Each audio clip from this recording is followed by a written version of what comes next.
இந்தியாவில் இந்துக்களுக்கு பாதுகாப்பே இல்லாமல் போயிடுச்சு. இந்தியாவில் முஸ்லீம்களை வச்சு தான் சட்டமா சொல்லுங்க பார்க்கலாம். இந்தியாவில் இருக்கிற திருப்பரங்குன்ற மலையில் இந்துக்கள் ஒரு தீபம் ஏற்றுறதுக்கு இந்த இஸ்லாமியர்கள் தடை விதிக்கிறாங்க அப்படின்னா இதை நம்ம எப்படி எடுத்துக்கிறது? இந்துக்களாக பிறந்த ஒவ்வொருத்தரும் என்னால் பொங்கி எழுந்திருக்க வேணாவா? எப்படி அயோத்தியில் ஒரு புரட்சி நடந்ததோ அதே மாதிரி திருப்பரங்குன்ற மலையிலையும் ஒரு புரட்சியை நடத்தி அந்த திருப்பரங்குன்ற மலையை நம்ம காப்பாற்றிருக்கோம். ஏய், என்னடா பண்றீங்க? திருப்பரங்குன்ற மலையை காப்பாற்றுறோம். திருப்பரங்குன்ற மலையை காப்பாத்துறீங்க? ஏடா, திருப்பரங்குன்ற மலையில ஆண்டாண்டு காலமா என்ன மரபுப்படி தீபம் ஏற்றப்படுதோ அதே மாதிரி ஏற்றிட்டு தான் இருக்காங்க. இவனுங்க சொல்ற மாதிரி இந்துக்களுக்கு தீபம் ஏற்கிற உரிமையே மறுக்கப்பட்டுருச்சு அப்படிலாம் ஒன்றும் இல்லை.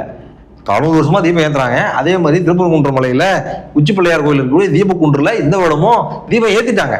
மரபு வழக்கமான வழிபாட்டு மரபுப்படி தீபம் ஏற்றிட்டாங்க. ஆனா இவனுங்க என்ன சொல்றானுங்க, இன்னொரு இடத்துல நாங்கள் சொல்ற இடத்துல ஏற்றுவோம் அப்படின்னு சொல்லிட்டு ஒரு பிரச்சனையை ஒரு மத பிரச்சனையை இவங்க சுயலாபத்துக்காக உருவாக்குறதுக்காக பேசிட்டு இருக்கானுங்க.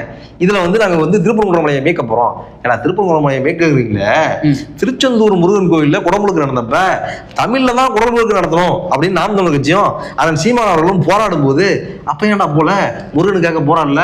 ஏங்க, தமிழ்ல குடமுழுக்கு நடத்தக்கூடாதுங்க, சமஸ்கிருதத்தில் நடத்தாதான் ஒரு வைப்ரேஷன் இருக்கும். கேட்டுக்கோங்க மக்களே. அதாவது தமிழ் கடவுள் முருகனுக்கு தமிழ்ல குடமுழுக்கு நடத்தக்கூடாமா, சமஸ்கிருதம் தான் நடத்தணுமா. இவனுக்கு தான் முருகனை காப்பாற்ற போறாங்க, முருகனுக்காக போராடுறாங்க. அயோக்கிய பயலுங்க. சரி, இவ்வளவு பேசுறீங்களே, மீட்க போறோம், திருப்பரங்குன்ற மலையை மீட்க போறோம் அப்படின்றீங்களே, யார்கிட்ட தான் மீட்க போறீங்க? அங்க இருக்கக்கூடிய இஸ்லாமியர்களும் தமிழர்கள் தான். தமிழர்கள் தான் தமிழர் சமயத்துல இருந்து இஸ்லாமிய சமயத்துக்கு உங்களுடைய அக்கப்போர் தாங்க முடியாம, உங்களுடைய தீண்டாமையை தாங்க முடியாம மதம் மாறி இருக்கான். அப்ப அங்க இருக்கிற இஸ்லாமியர்களும் தமிழர்கள் தான். முருக வழிபாட்டில் இருக்கக்கூடியவர்களும் முருகனை வழிபடக்கூடியவர்களும் தமிழர்கள் தான். அங்க ஏற்கனவே தமிழர்கள் கட்டுப்பாட்டிலையும் தமிழர்கள் உரிமையிலையும் தான் திருப்பரங்குன்ற மலை இருக்கு.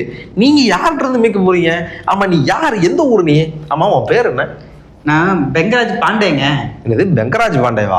டேய், நீங்க தான் தமிழ்நாட்டுல திருப்பரங்குன்ற மலையை மீட்க போறீங்களா? யார்கிட்ட இருந்து மீட்க போறீங்க? உங்ககிட்ட இருந்து தான்.